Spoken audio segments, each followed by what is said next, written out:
I was never someone who avoided challenges. Since being a kid, I used to fiddle with computers and loved to poke around where no one else dared.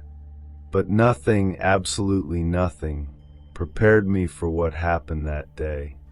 A friend of mine, those you only know by chat, sent me a message about something special on the deep web. He knew I was curious and liked to explore, so he sent me the detailed steps to access a sequence of black boxes, hidden directories that he says lead to something called the Monkey House. The name sounded strange, but it was the way he described the process that left me puzzled. He mentioned layers of encryption, self-destructing links, and a sense that it wasn't just another shady site. Even without knowing exactly where I was getting, I followed the instructions. The first layers were not so difficult to access. He had made it clear, you need a good scrambler to constantly change your IP and cover your tracks. I did everything as agreed, activating my tools and taking care not to leave traces. When I arrived at the first black box, it seemed just another empty directory with random subfolders. I clicked on the first one, and it was a dead end. Then I came back and followed exactly the path he had traced.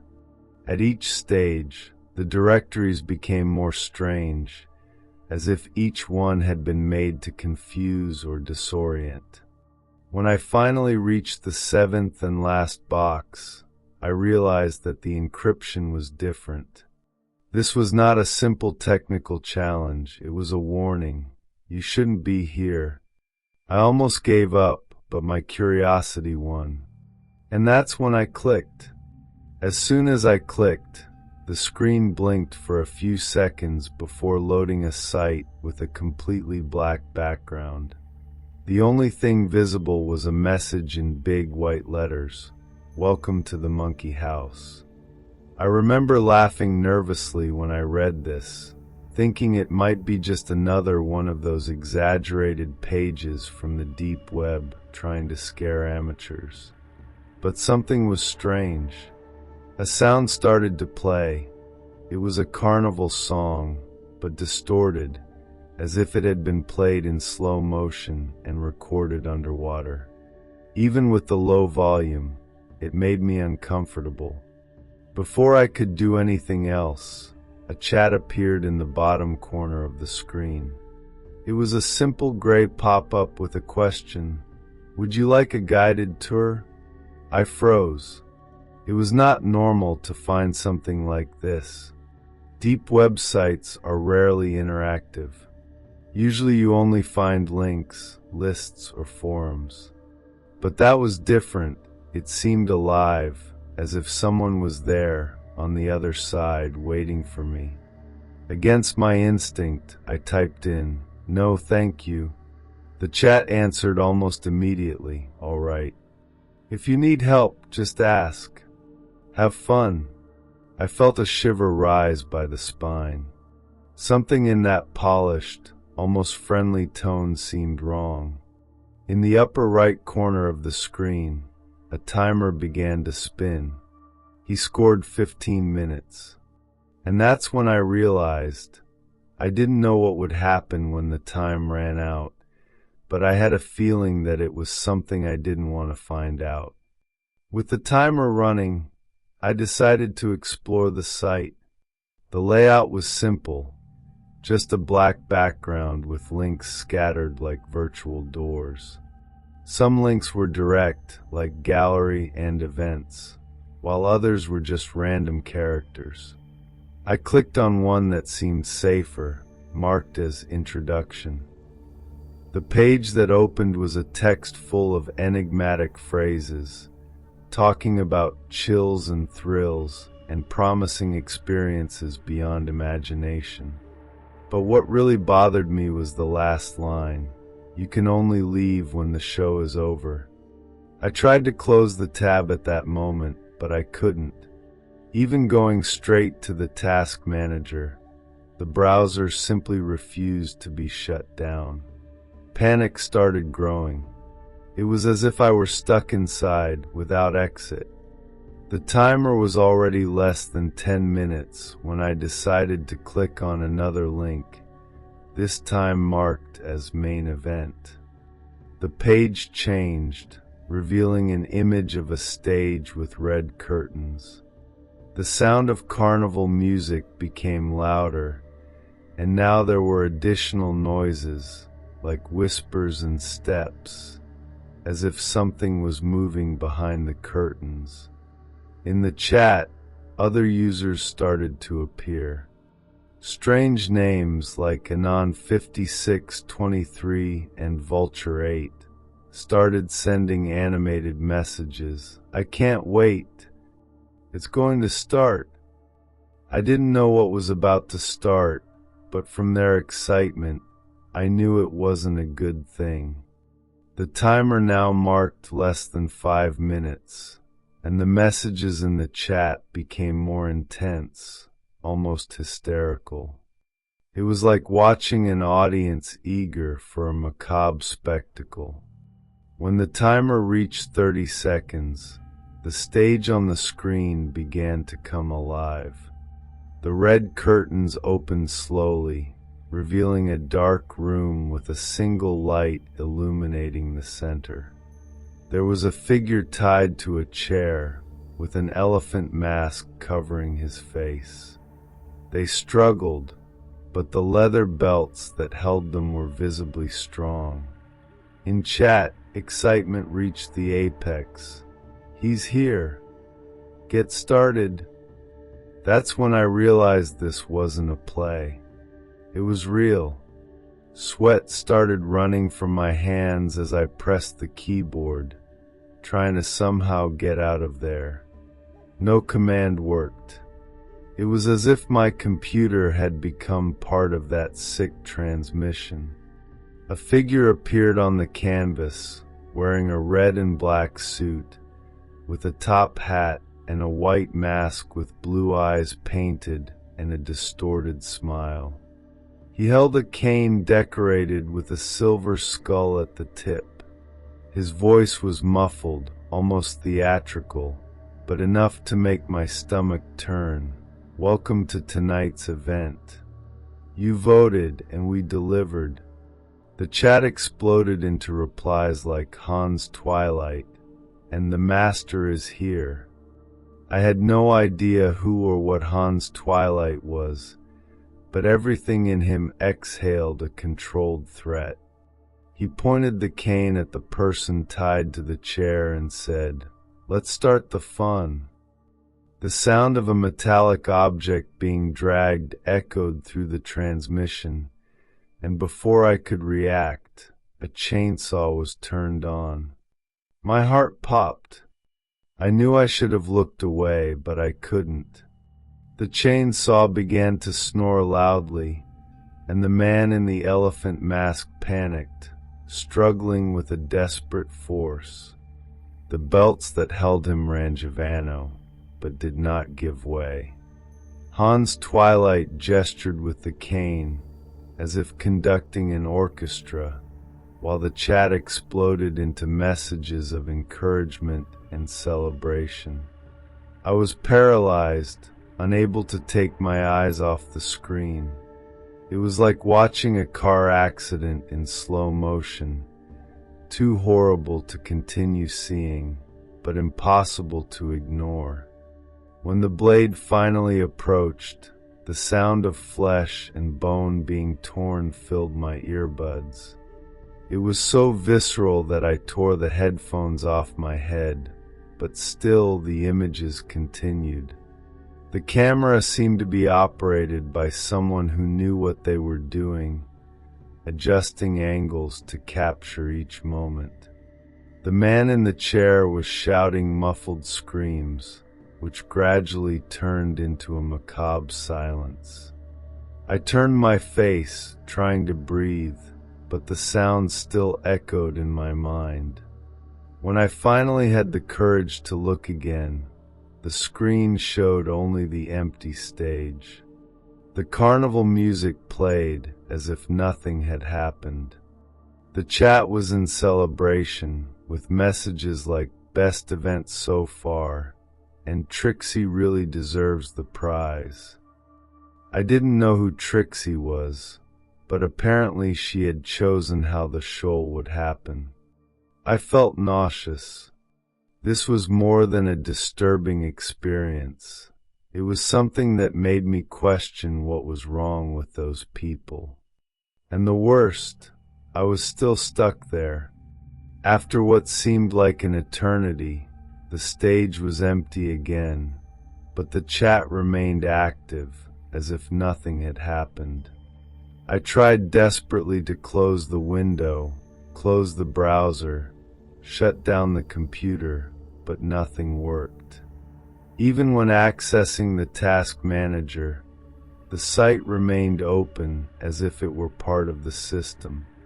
My heart was pounding, my hands were shaking, and the only thing I could do was watch as another countdown appeared in the top corner of the screen, marking 15 minutes until the next event. The discomfort only increased. Each second seemed heavier as time decreased. I tried to disconnect the computer directly from the wall, but when I relinquished, the site was still there, exactly as I had left. The feeling of being trapped was suffocating. The curiosity that led me there turned into pure regret. I started to tinker with the cables, trying to disassemble the computer, but before I could move on, a new message appeared on the screen. "Are you trying to leave before the end of the show? That's not allowed." My blood froze. For the first time, I felt like I was not just accessing a website, but being observed directly. With that message on the screen, I felt like a weight had fallen on me. I didn't know if it was some kind of automation or if someone was really monitoring me. Before I could react, the chat started moving again. New users joined, and messages quickly appeared. "The next one will be even better. Get ready for the surprise." It was as if everyone were having fun, completely indifferent to the horror I had just witnessed. In the bottom corner of the screen, a link blinked, now marked as Next Act. The countdown was about to go down, and I knew that if I stayed there, I would be forced to watch something even worse. I decided to try one last thing. I activated the command prompt to try to kill the process manually, but before I could type any command, another message appeared on the screen, this time in large red letters. "We know what you are doing. Stop now." My heart popped. It wasn't possible. How could they know? Turned off the monitor in a pure act of panic, but the carnival music kept playing through the speakers. It was no longer just a technical problem. It was a sense of invasion which I was completely exposed to. I sat on the floor of my room, trying to think, but everything seemed out of control. I felt that at any moment something worse could happen. With the monitor off and the music still echoing in the room, I started to fiddle frantically with the computer cables. Took the power cord and turned everything off the socket, hoping that was enough to end the nightmare. But even with the computer off, something seemed wrong. The music stopped playing, but the silence that followed was even more disturbing. It was when I heard a low sound, like a snap, coming from the headset that was thrown on the table. It was impossible that there was sound, since everything was disconnected. A chill ran through my spine, and I started to wonder if it was just a technical problem or if there was something else going on. With my hands shaking, I readjusted the computer to try to format everything at once. But as soon as the machine turned on, the site was there again, exactly as before. The timer, which I was sure should have been set to 0 by now, was frozen in the last 10 seconds. The carnival music played again, but now it seemed louder, almost deafening. On the screen, the chat was full of messages, but none of them seemed normal. They were not words, only symbols and characters that made no sense. It was the drop of water. I pulled the cable again, this time disassembling the computer piece by piece, throwing everything on the ground. I needed to end it once and for all. While disassembling the computer, I felt as if I was being observed. It was a visceral, almost physical feeling, as if something or someone were there with me in the room. The absolute silence that followed the final shutdown seemed heavy, suffocating. I looked at the dark screen of the monitor off and had the impression of seeing my reflection distorted, but did not have the courage to face for a long time. I threw the computer pieces into a box and decided to get rid of them immediately. At the moment, all I wanted was distance from that experience. But as I put everything aside, I noticed something that made me even more uneasy. There was a new sound in the environment, something that wasn't there before. It was low like a whisper, but it didn't come from outside. I approached the headphones that were still on the table, and even disconnected, they emit something that sounded like muted laughter mixed with static. My heart popped again, and I instinctively walked away. I took the headphones and threw them in the same box with the rest of the computer. I decided to get rid of everything once and for all. However, before I could leave the room, my phone vibrated. A notification appears on the screen. Thank you for joining the show. See you next time. I was paralyzed, holding my phone with trembling hands.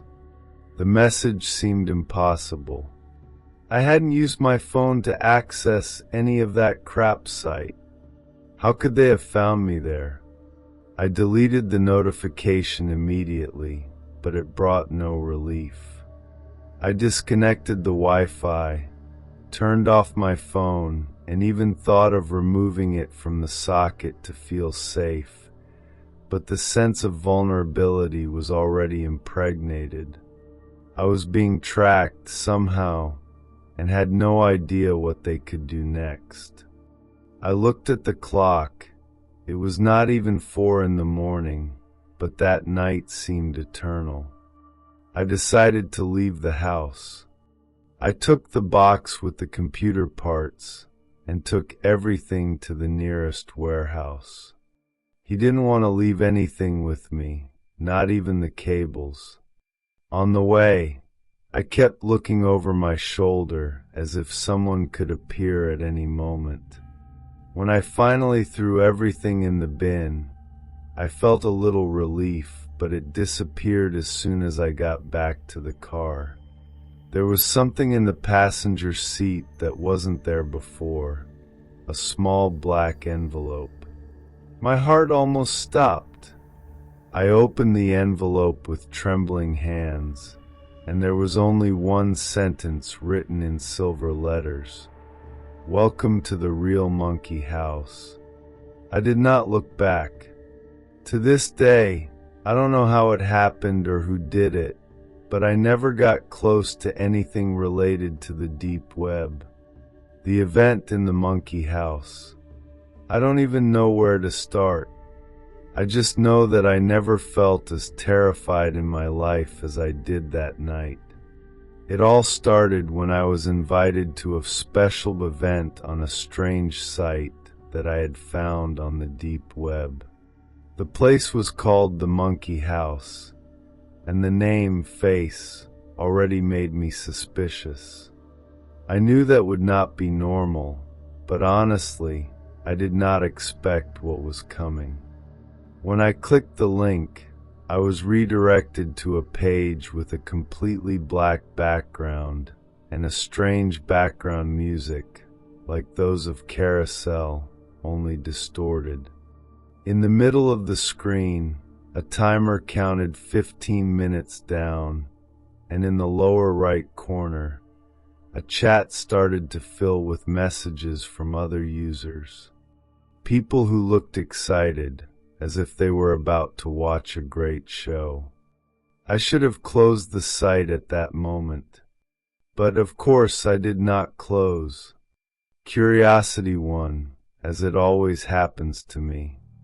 As the timer went down, the number of people in the chat only grew. Some messages were welcome, others made jokes that I did not understand, but the general tone was of expectation. It seemed that everyone there knew exactly what was going to happen except me. When 5 minutes were left, the music changed. It got taller, more disturbing, as if trying to create a mood. Suddenly a message appeared in the chat. Get ready. The show will begin.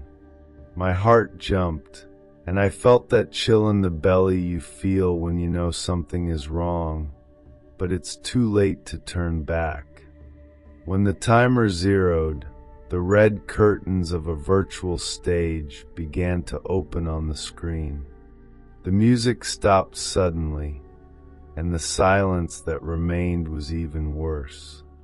The stage was empty, except for a chair in the center, illuminated by a single spotlight. In the chair, there was someone tied up with an elephant mask covering his face. The person struggled, but the belts that held him were thick and did not give way. In chat, messages exploded. It's him. Finally, get it done. I started sweating cold. What do you want? Whatever it wasn't a game. Everything seemed too real, and my head was already screaming for me to get out of there. But as much as I tried to close the tab or the browser, nothing answered. Then he appeared, a man dressed as a master of ceremonies, in a black and red suit and a top hat. The face was covered by a white mask, with blue eyes painted and a distorted smile that looked more like a cut. He held a long cane, with a silver skull at the end. He walked slowly to the center of the stage, looking directly at the camera as if he knew we were all watching. In the chat, they started calling him Hans Twilight. He raised his cane and with an exaggerated gesture pointed to the person in the chair.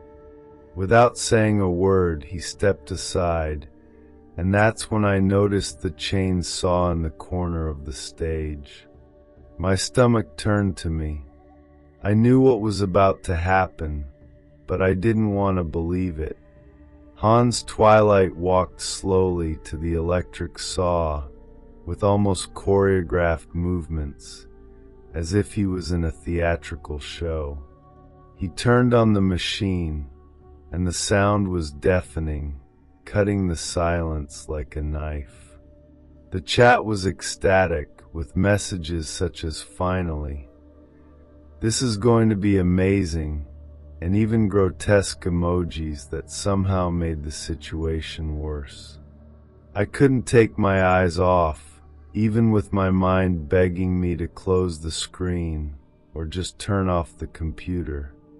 The sound of the saw seemed to enter my head, and the lights of the stage began to flash in shades of red, as if they were marking the rhythm of what was to come. The tied figure began to struggle even more, the desperate movements making clear that whoever it was knew exactly what was happening. Hans Twilight showed no hurry. He walked from side to side, turning the cane in his hands, while the sound of the saw kept filling the air. It was only then that he stopped, pointing his cane at the masked face of the person in the chair. He seemed to be announcing something, but there was no sound coming from him. Then he reached out his hand outside the screen, and another man appeared, dressed in black and wearing a simple mask like those of ancient masked balls. They pulled the chair slowly, bringing it closer to the chainsaw. My heart was beating at the same rate as the victim's muffled screams, and I knew I was about to witness something I would never forget. The chair was placed a few centimeters from the chainsaw, and the victim in the elephant mask went into complete despair. His cries, even muffled, were unmistakable. It seemed that the sound came straight from my room, so it really was. In the chat, people kept sending messages, as if it was a live show that they paid to watch. "Go slow, Hans. Drag a little more, that's too good." I felt like yelling at those people, asking how they could be so cruel, but something told me that it was not a good idea to interact. My throat was dry, my hands were sweating, and I could only think of how to get out of there, but it seemed impossible. Hans Twilight made a sign with the cane, and the masked helpers started moving the chair even slower, now so close that I could see pieces of clothing being pulled by the rotating blade. The sound of metal cutting the wood on stage echoed, almost as disturbing as the screams. When the saw finally touched something, the video cut to a different angle, away, as if they wanted to show the scene in an artistic way. The screen was left with dark stains of blood, but everything seemed meticulously calculated, as if it were another sick spectacle. It was not an accident, and certainly not a joke. It was real, and somehow it felt like I was participating, even if I didn't mean to. It was at that moment that I finally lost control. I took the headset and threw myself on the floor, trying to pull the computer cable straight from the socket. But as much as I turned everything off, the sound of the saw still seemed to echo in my head. When I looked back at the screen, the video continued. The chainsaw had stopped, and Hans Twilight was in the center of the stage again, staring at the camera as if he was looking straight at me. The carnival music was back, but this time it was even more distorted, full of noises that made me shiver. In the chat, people were celebrating, but what really scared me was a message that appeared alone, highlighted, in the center of the screen. "Did you like the show?" I didn't know what to do. My mind told me to run, but my legs seemed to be stuck on the ground. The screen was static for a few seconds before changing to an image of an empty stage, with the curtains closing slowly. The chat was still active, but the messages started to disappear one by one, until only a single line remained. "Come back always." After that, the site simply closed. I stood there, paralyzed, looking at the monitor off, not knowing if it was really over or if it was just the beginning of something worse.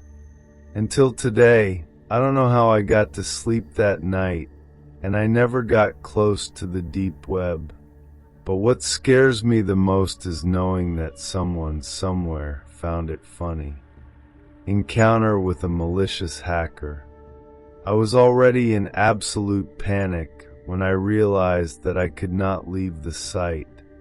Nothing worked. I tried to close the browser, kill processes in the task manager, but nothing worked. It was as if the site was embedded in my system. It was then that I decided to resort to my last resource. Open the command prompt to force the shutdown of active scripts. I had done this before, so I thought it would be a matter of seconds until I got out of that mess. I started typing the commands, but before I could finish, a chat window appeared in the middle of the screen with large red letters. "I know what you are trying to do." My heart almost stopped. It was not a generic message from the site. It seemed personal, directed at me. For a second, I was completely paralyzed, facing the message as if it were impossible. But before I could react, another line appeared. "Do you think you can hide from me?" My hands began to sweat, and the mind shot. How did anyone know what I was doing? That wasn't normal. I closed the command prompt and activated my scrambler to change my IP again, but the message continued. "Turkey? Really? You can do better than that." That's when I realized my driving strategy had failed. They were tracking me, and I had no more way to hide my true IP. What was only an abstract fear until then turned into real dread. I was being watched by someone on the other side. I didn't know what to do. My scrambler was on, but clearly not enough. The person on the other side seemed to be following me in real time. Another message appeared on the screen, as if mocking me. "You are doing well, but I have seen better." It was impossible to know if that was an attempt at intimidation or if they were just having fun at my expense. But the idea of being tracked by someone with such superior abilities was overwhelming. I tried to keep calm and went back to the command prompt, trying to terminate all processes related to the network connection. But before I could finish, another message came. "This won't work, you know that, right?" At that moment, I felt as if I was completely without a way out. Every command I typed seemed useless, and the hacker on the other side was one step ahead. I decided to try to turn off the computer directly by pulling the plug, but before I could, my monitor blinked and the final message appeared. "Turning off will not save you. We're just getting started." My heart popped, and I pulled the cord so hard that I almost knocked the computer down. Everything was silent, but the panic did not subside. I stood there in the dark, staring at the machine as if it were going to explode at any moment. Even disconnected, I felt that the hacker was still with me, watching, waiting for me to make the next mistake. With the computer off, I thought the worst was over, but I was wrong. My phone vibrated on the table, and I almost jumped out of fear. It was no ordinary notification. It was a message that appeared on the lock screen. "You can't run away." My heart popped, and I felt as if the air had disappeared from the room. The phone was connected to the Wi-Fi, and I knew it was possible that they had accessed my network, but the idea that this was actually happening was terrifying. Turned off the Wi-Fi of the phone and activated airplane mode, but the feeling of being monitored did not disappear. I began to wonder, How far could they go? Desperate, I decided to disassemble the computer. Open the cabinet with trembling hands, pulling the cables and removing the pieces as if that would end the problem. Memory RAM, HD, everything was thrown in a box without any care. My only goal was to get rid of everything that could be compromised. When I finished, the silence in the room seemed oppressive.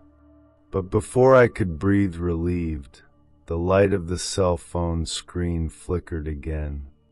A new message appeared, even with the airplane mode activated. Do you think that destroying everything will protect you?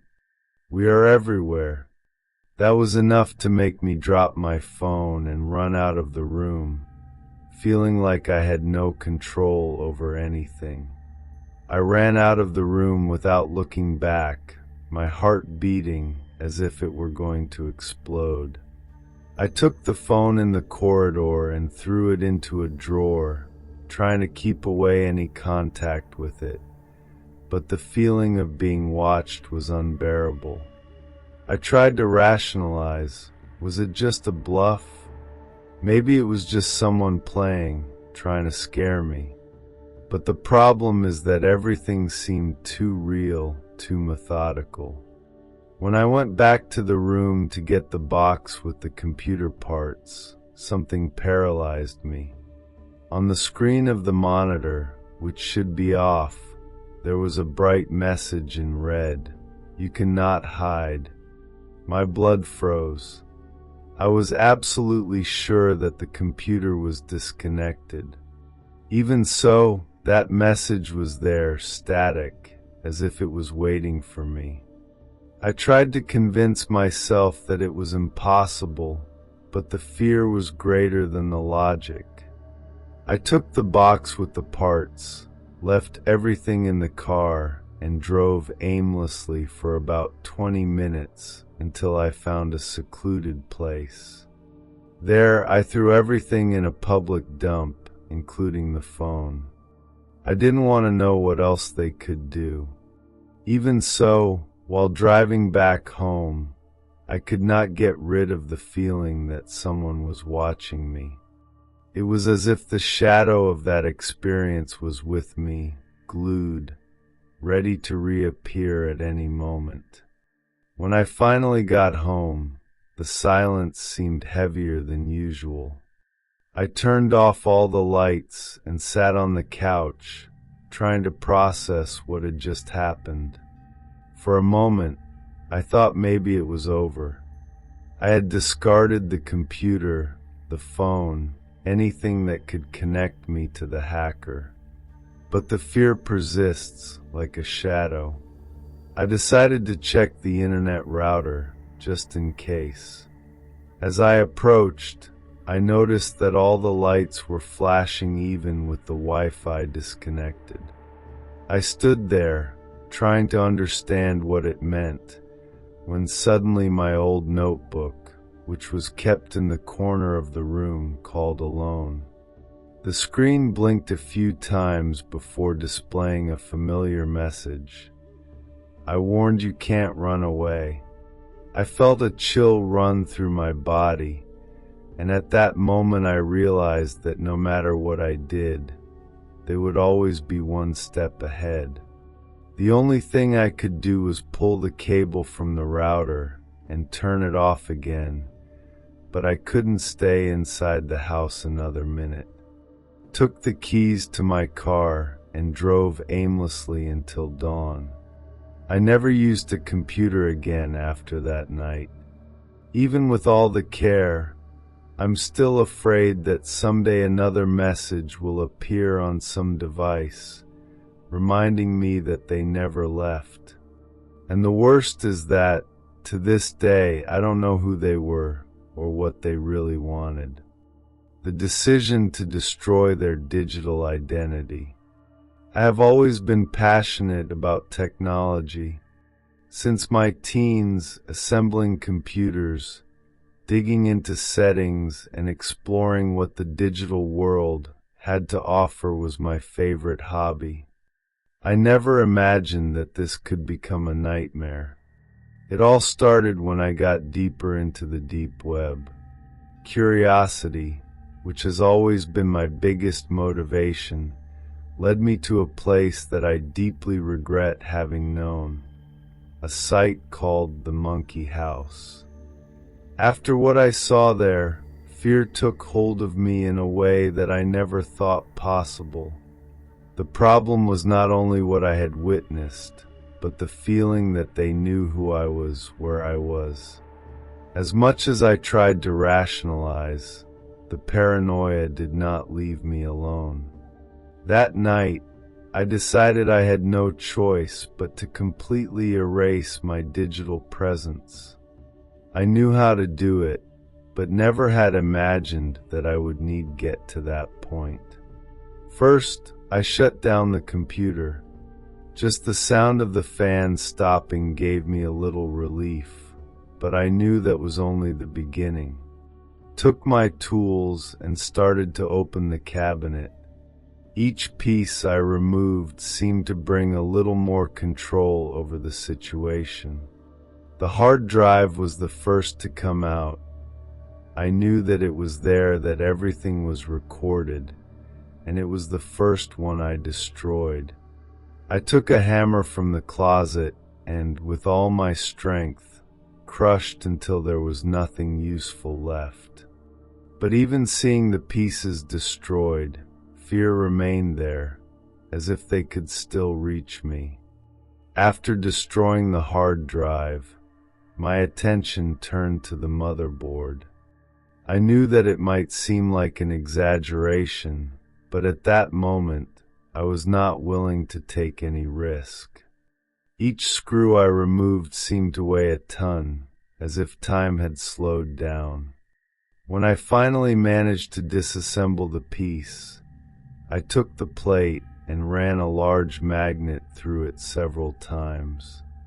I knew that this was not a guarantee of anything, but I needed to feel that I was doing enough to erase any trace of information. I also took the RAM memories and broke them one by one. Each snap was almost like an escape valve for the panic I felt, but at the same time, it didn't seem enough. The feeling that they could still track me didn't leave me alone. Looking at the table full of scattered pieces, I realized that I still had to get rid of everything. It wasn't enough to destroy. I needed to make sure no one would find anything. I put the pieces in a plastic bag and went into the yard. I lit a small improvised fire and threw everything there, feeling the strong smell of burning plastic and metal. It was a mixture of relief and despair. Relief that I was finally getting rid of it. Despair because deep down I still felt like I wasn't safe. As I watched the flames consume the pieces, my phone, which I had left in my pocket, vibrated. When I looked at the screen, a message appeared. "Do you think it's so easy to disappear?" When I read that message, my vision was blurred for a moment. It was as if the ground had disappeared under my feet. The phone was disconnected from the Wi-Fi, without any chip, and yet the message appeared. "Do you think it's that easy to disappear?" It made my heart race. I dropped the phone on the floor and walked away, as if the device had become something alive. I was breathing fast, almost hyperventilating, trying to process what was happening. I looked around the yard, feeling a growing paranoia, as if someone was watching me. The worst is that the message seemed personalized, as if whoever had sent knew exactly what I was doing there at that time. I couldn't think of anything else but get rid of the phone too. Took the device from the ground with trembling hands, and threw it right into the flames along with the remains of the computer. The smell of burning plastic was horrible, but I didn't care. I just wanted to destroy any connection with what was happening. As I watched the phone being consumed by the flames, I convinced myself that that was the end. But even then, something didn't seem right. It was as if the environment around me was heavier, quieter than it should be.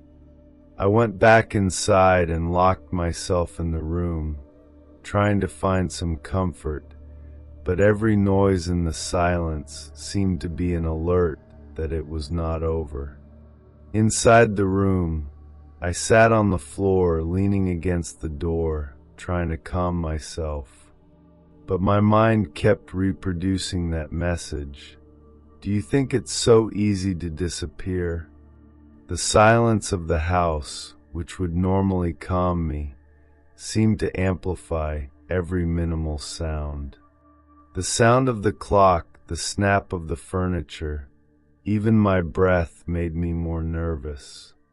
I tried to convince myself that it was just my head playing tricks, that maybe that message had been a coincidence or some bug in the system. But deep down, I knew it didn't make sense. I had destroyed everything, or at least I thought I did. It was then that something happened that froze my spine. The light on my old laptop's monitor, which had been sitting in the closet for months, lit up by itself. The computer was not even connected to power.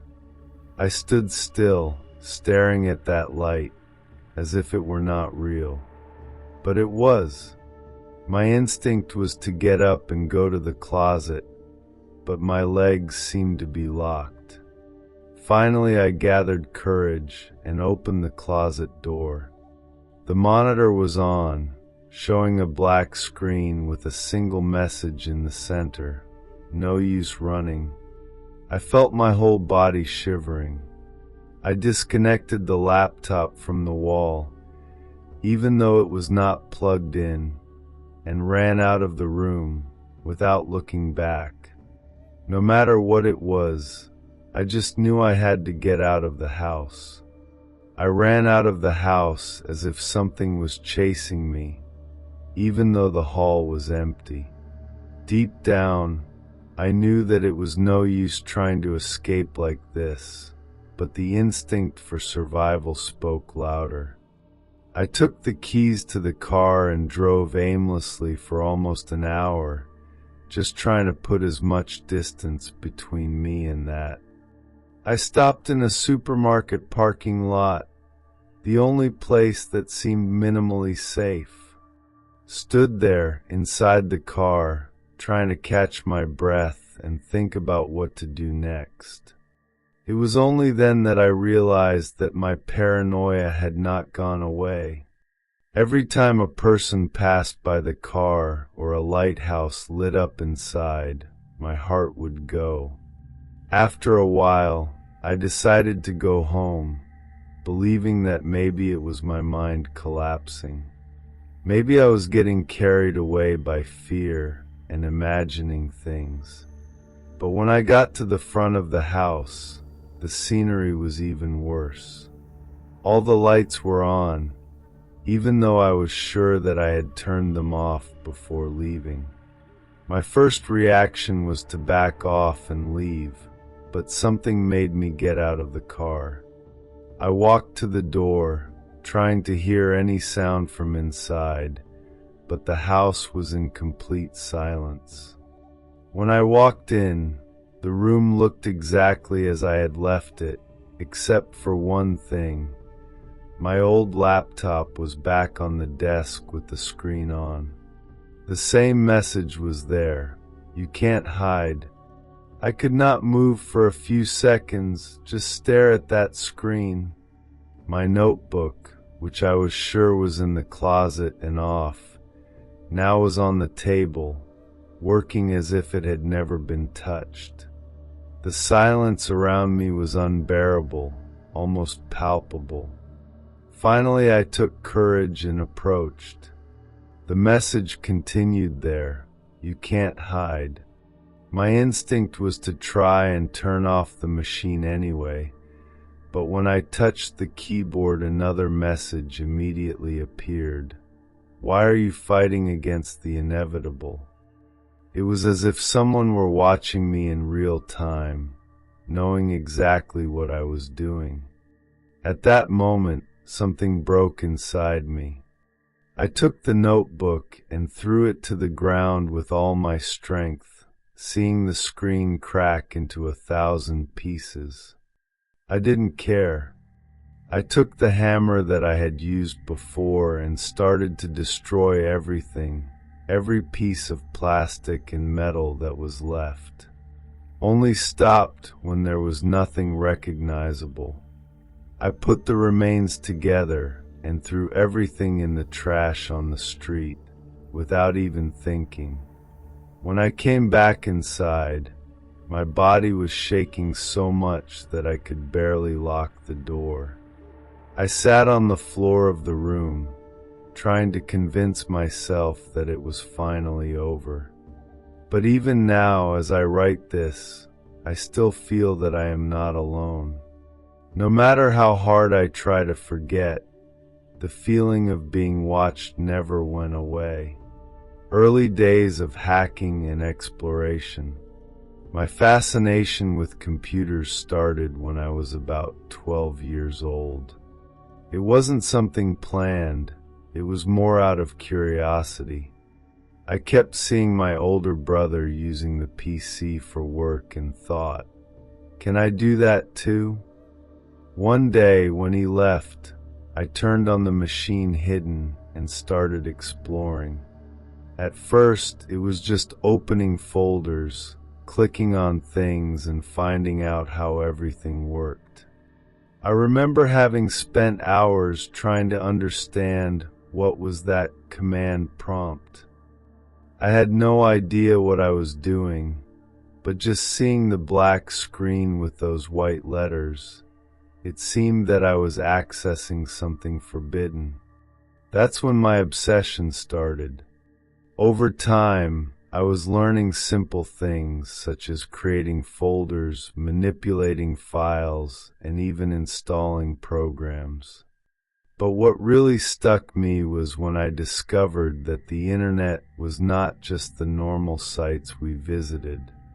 I've heard about tools that can take you deeper into parts of the web that weren't easy to access. My first step was to try to understand how the real Google worked. I spent days studying how it indexed information until I found forums that explained how to explore more hidden directories using specific commands. The feeling of finding something that wasn't meant to be seen was addictive. It was at this point I realized I wanted to learn more, much more. Over the years, I became more confident in what I did.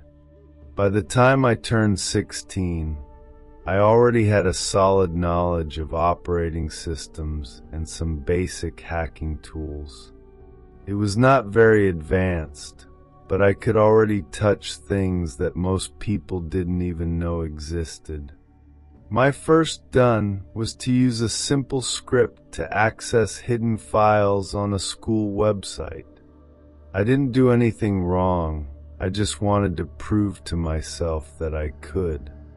The nervousness of trying something like this for the first time was insane. My hands were sweating so much that I could barely type, but when it worked, the feeling was indescribable. There was no one to celebrate with me, but at that moment it seemed as if I had deciphered a great mystery. Gradually, I was exploring more and more.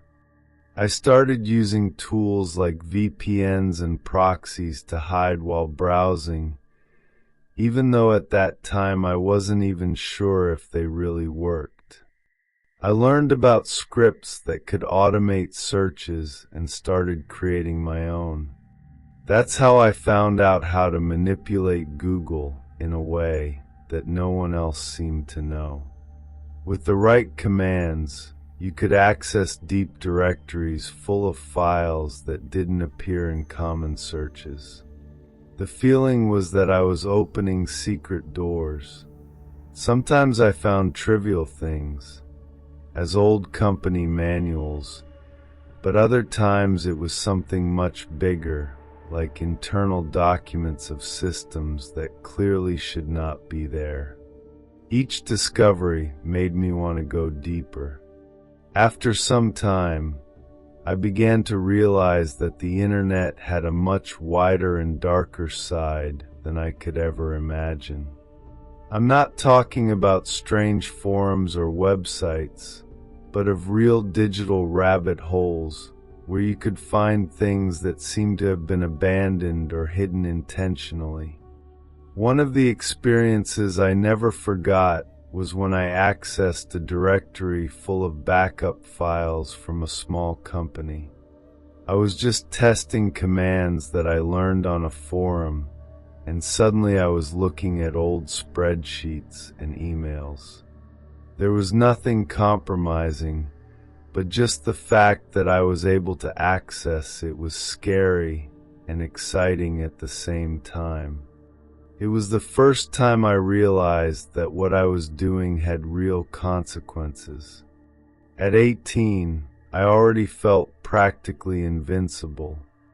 I knew how to cover my tracks, change my IP, use alternative operating systems, and create isolated environments so as not to leave a trace. I started to attend closed forums, where discussions were much more advanced. There, people shared scripts, tips, and even reports of their own exploits. It was like a game where everyone wanted to be the best. It was in that environment that I learned the true depth of what was possible. Someone posted a method to bypass some protections on Google and access directories inaccessible directly by the search engine. Tested the same day, and it worked. I felt like I had a key that allowed me to see parts of the internet that no one else saw, and it was addictive. With that method of Google, I started to find deeper directories and sometimes even entire systems that were not protected properly.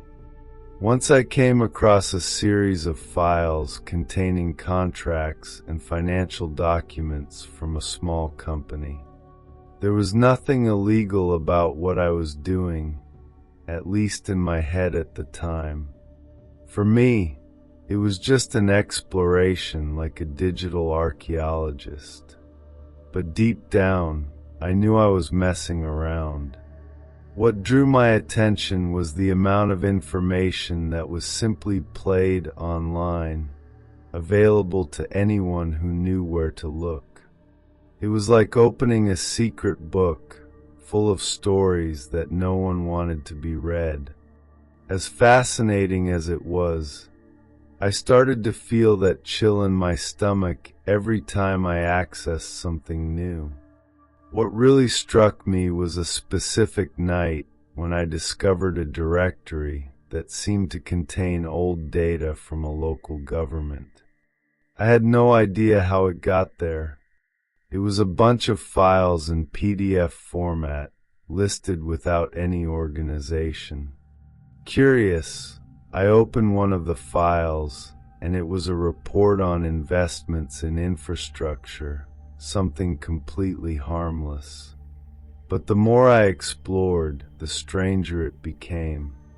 Some files were encrypted, and others had titles that made no sense, such as Z42 protocol or codes for internal review.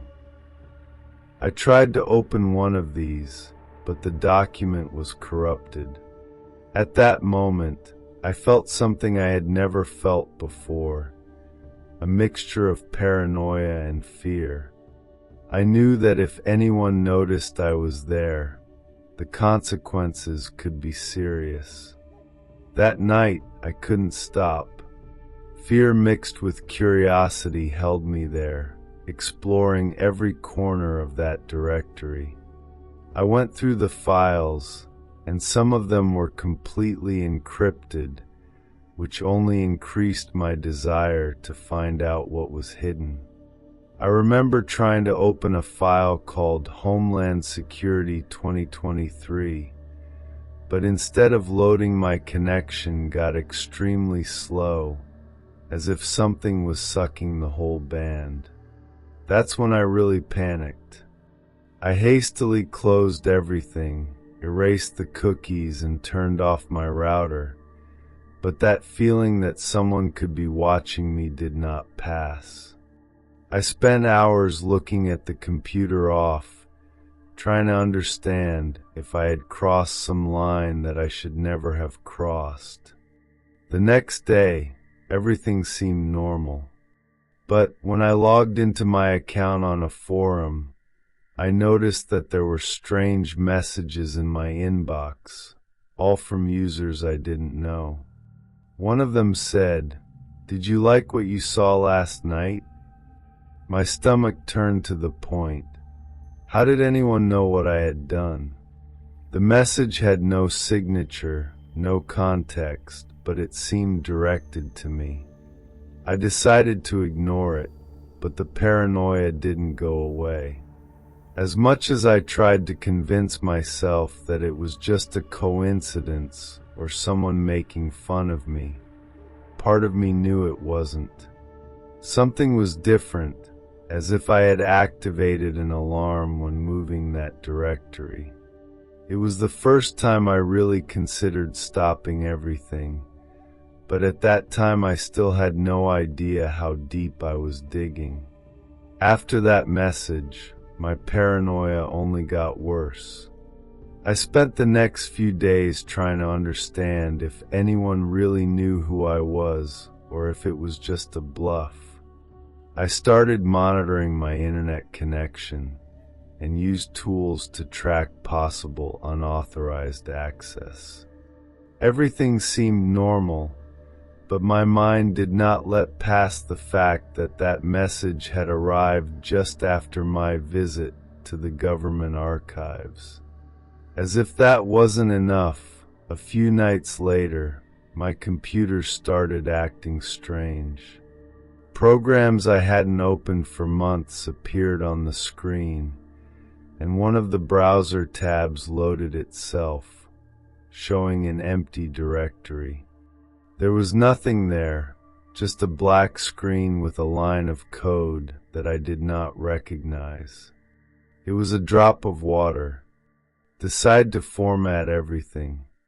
I have deleted the operating system, reinstalled from scratch, and replaced my router with a new one, with completely different settings.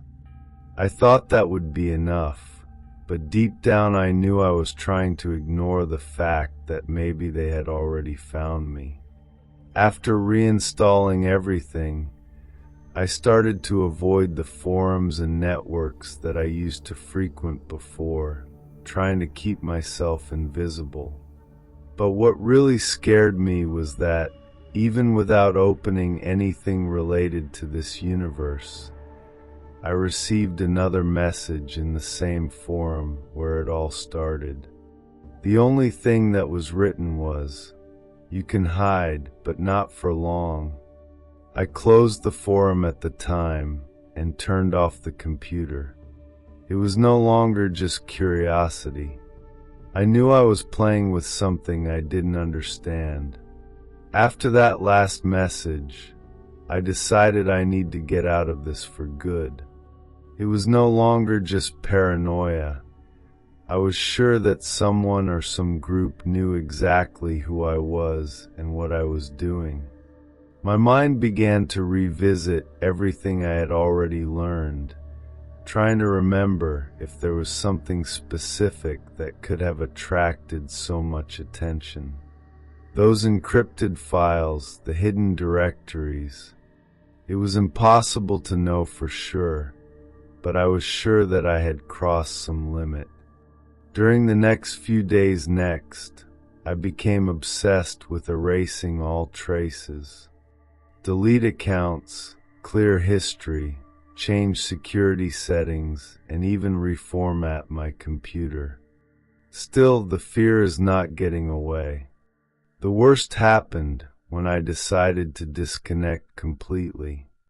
I deleted my forum profile and removed all the browsing tools that I used to access the deep web. It was then that one night, while the computer was off, he turned on by himself. The screen blinked a few times before showing a message that made my heart almost stop. "Do you really think this will work?" I was paralyzed, staring at that sentence as if it were a sentence. There was no way that was a bug or coincidence. I unplugged the computer from the wall, but even so, the paranoia only grew. I spent the rest of the night awake, sitting on the couch, with the feeling that at any moment something or someone would appear at my door. The next day, I made a more radical decision: to get rid of the computer completely and anything that could connect me to what I had done. I took the cabinet, the monitor, and everything else that I had related to it and put it in the trunk of the car, drove to a dump outside the city, and threw everything there without even looking back. Even the phone, which was always with me, ended up in the same place. Destroy each piece before discarding, smashing plates and ram with a hammer that I had taken. He didn't want to leave anything that could be used for me to find. But even then, the fear won't go away. It was as if I knew that wasn't enough. When I came home, silence was guaranteed. Without any electronic devices around, it was as if a part of me had been torn out. I tried to convince myself that I was safe, that I had erased all traces, but something didn't seem right. It was then that I saw on the table in the room a sheet of paper that certainly was not there before. I went to her with tremendous hands and saw that she had only one phrase written by hand: "You cannot erase what you have seen." At that moment, I realized that no matter what I did, it would never go away completely. To this day, I don't know if it was real or the result of my paranoia, but I never got involved with anything remotely like that again. And even years later, I still feel like I'm being watched. Interaction with the deep web's black market. It all started in my second year of college, when the routine of studies and parties was no longer so fun, and I was looking for something different to entertain myself. I've known the deep web for a long time, had a few forums and explored hidden directories, but never got involved in anything more serious. Until that day, a friend who knew I was good with computers told me that I could find something he needed, a specific type of medicine that he couldn't legally buy. At first I refused, but after some research I found that this was more common than I had imagined. It was there that I found my first black market online, a simple site, but which had everything: medicines, electronics, and even forged documents. I did not know what he was saying to me, but the curiosity was greater. I made the request for my friend, and surprisingly, it was very easy. I used a cryptocurrency to pay for something that I had just learned how to handle, and in about 2 weeks the package arrived. It was small, discreet, and no trace of coming from such a dangerous place. My friend was happy and paid me for the work, and it turned out to be a kind of hobby for me. Other friends tried to ask for things, from solutions to gadgets that were very expensive in the normal market. It didn't take me long to be considered the guy who could do anything. At first, I seemed harmless, even fun. But over time, I realized that I was going deeper into something that wasn't so simple. Over time, things became more complex. I started to explore other markets, those more obscure ones, that project invitations or a certain level of invitation to enter. Each site had its own rules and rating systems, and I ended up building a solid profile on some of them, always delivering what I promised. But as I gained confidence, the things my friends asked for got out of hand.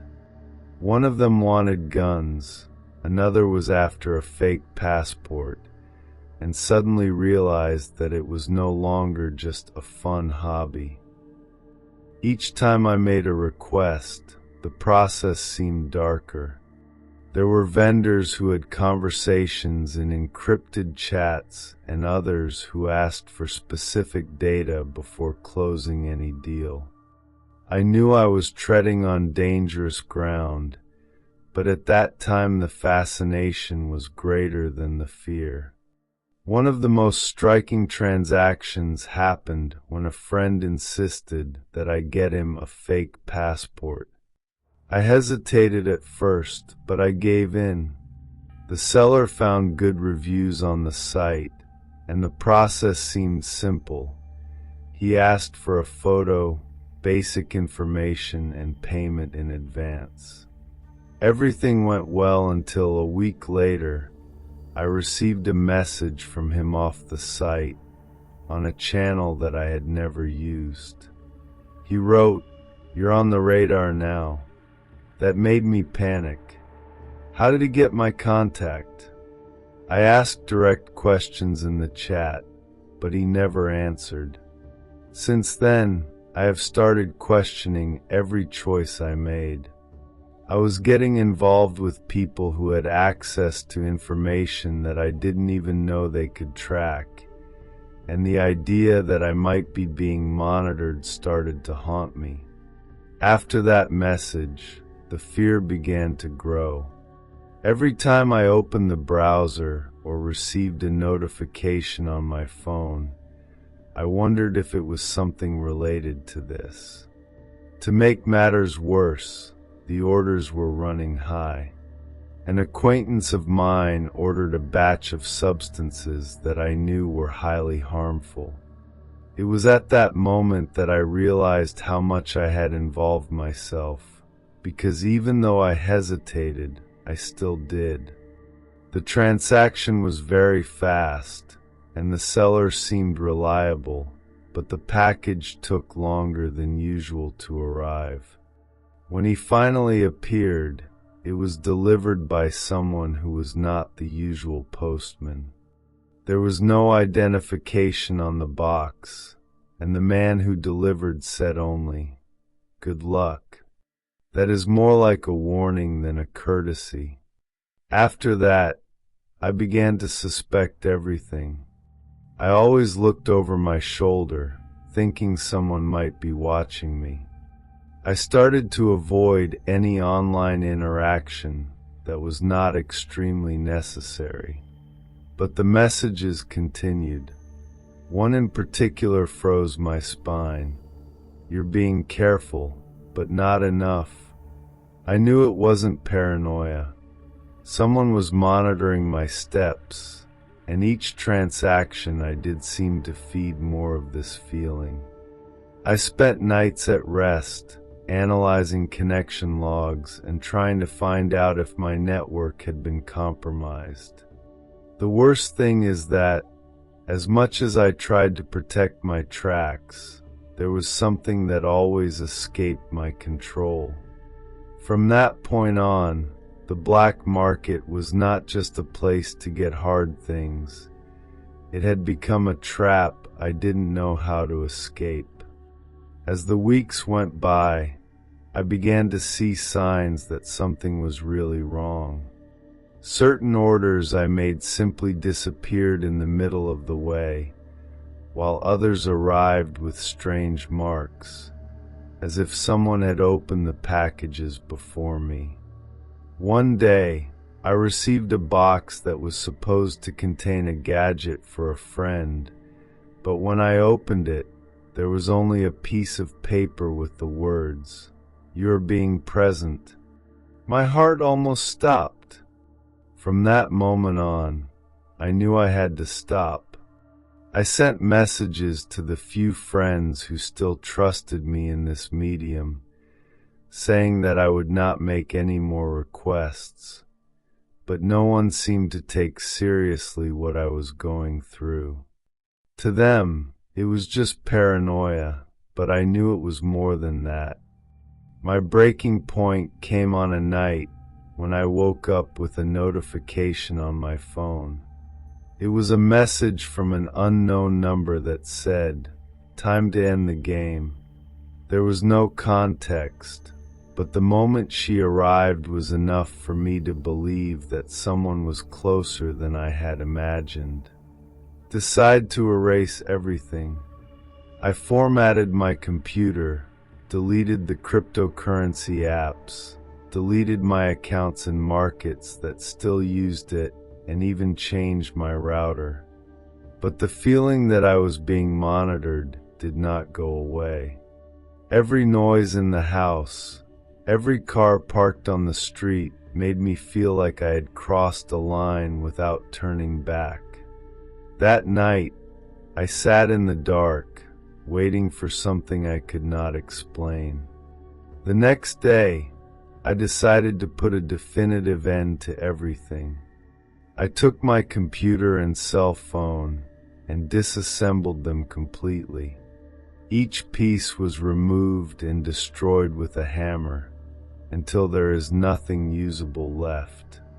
Then I threw the remains into different trash bags and levels to bins in different places around town. As I did that, paranoia seemed to follow me. I looked at the car's rear view mirrors every minute, thinking that someone might be watching me. The feeling of being watched had become unbearable. When I came home, I took everything that could connect me to the internet. Modems, cables, routers, everything went to waste. It was as if I were trying to disconnect myself completely from the world to protect myself. But what happened next made me even more afraid.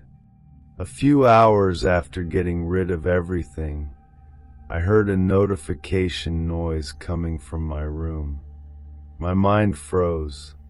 It was impossible because I had no more connected devices. Even so, I carefully picked up and went there. The sound was coming from an old laptop that I didn't even remember was still at home, stored in the back of a closet. It was on, with the screen lit up, showing a single message: "You can destroy everything, but will never disappear." I was paralyzed for a few seconds before turning the device off and throwing it at the same destination as the other devices. Since that day, I never got involved with the deep web or anything externally like it. But even now, years later, I still feel like someone is watching me, waiting for me to take the next wrong step. Life after the monkey house. I never imagined that something that started out as pure curiosity could leave me so marked. Before everything happened, the internet was like a refuge for me, a place where I felt I could explore without limits, without consequences. But after the experience with the monkey house, everything changed. For months, I had trouble sleeping without thinking about what I had seen, the possibility that someone could still find me. It was as if the feeling of being observed never completely disappeared. I began to distrust things that before seemed trivial. Notifications on the phone, noises coming from the computer, even strange looks in the street made me uncomfortable. At first, I tried to continue my routine normally, but I realized that the paranoia did not go away. I avoided turning on the computer for days, and when I finally did it, it was as if every click was a risk.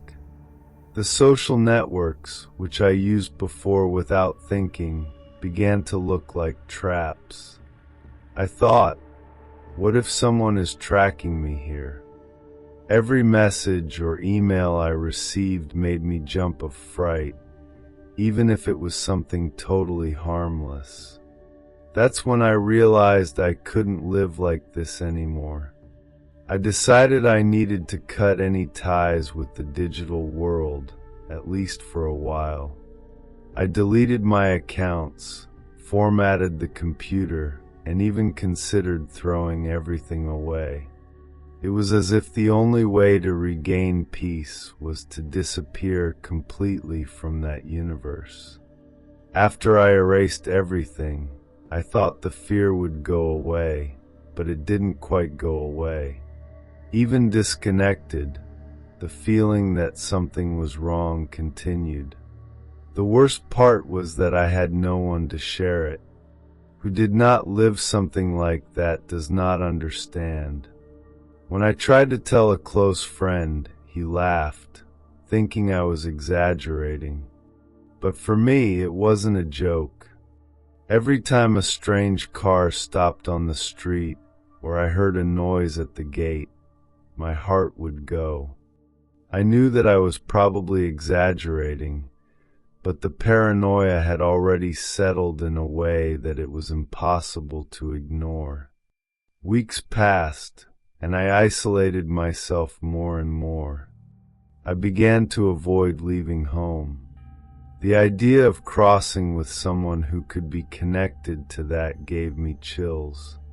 Any unexpected sound, a ringing doorbell, or even the phone would put me on alert. It was as if the trauma had reprogrammed my brain to expect the worst in any situation. I remember one night when the street light blinked for a few seconds, and I spent almost an hour looking out of the window, trying to see if there was someone outside. There was no one, of course, but my mind kept playing tricks on me. The feeling of insecurity seemed to have no end. Over time, I realized that my relationship with technology would never be the same. Before, the computer was my favorite tool, almost an extension of who I was. Now, just looking at it, I felt an inexplicable discomfort, as if it was a door to something that I should have never accessed. I started using as little as possible, and when I needed it, I felt that weight in my chest, as if something could go wrong at any moment. Even simple things like paying a bill or doing research seemed dangerous. The worst part was the question, was I really safe, or could they still find me? I decided to seek help, but it was harder than I expected. I tried to explain to a therapist what had happened, but he looked at me as if I was making it up. It is difficult to make anyone understand that even without physical evidence, the sense of danger is real. After that, I gave up trying to talk about it with anyone. It was when I started writing on forums like this, trying to find other people who had gone through something similar. It helped me a little, but also brought back memories I'd rather forget. The truth is that as much as I try to distance myself, what happened that day left deep scars that I still do not know how to deal with completely. Gradually, I began to move away from anything that could remind me of that time. I deleted all the old contacts I had made online, even those that seemed harmless. It was as if every connection was a potential threat. To date, I do not use social networks, and my mobile phone is as basic as possible, those that only serve for calls. But even with all these precautions, the feeling that something could go wrong is still there deep down. I always wait for something to come back to haunt me, like a message, a strange package, or a simple email. It is as if the shadow of that experience would never disappear completely. What bothers me most, however, is the impact it has had on how I see people and the world around me. Before, I believed that the internet was a place full of possibilities, an unexplored territory where you could find amazing things. Now, everything seems dangerous and dark. The truth is that as much as I try to move forward, part of me is still stuck in that moment, reviving fear and paranoia. I never accessed the deep web again, not even out of curiosity. And honestly, I don't think I could have done it, even if I wanted to. That experience showed me that sometimes curiosity can really take you to places where you should never have gone.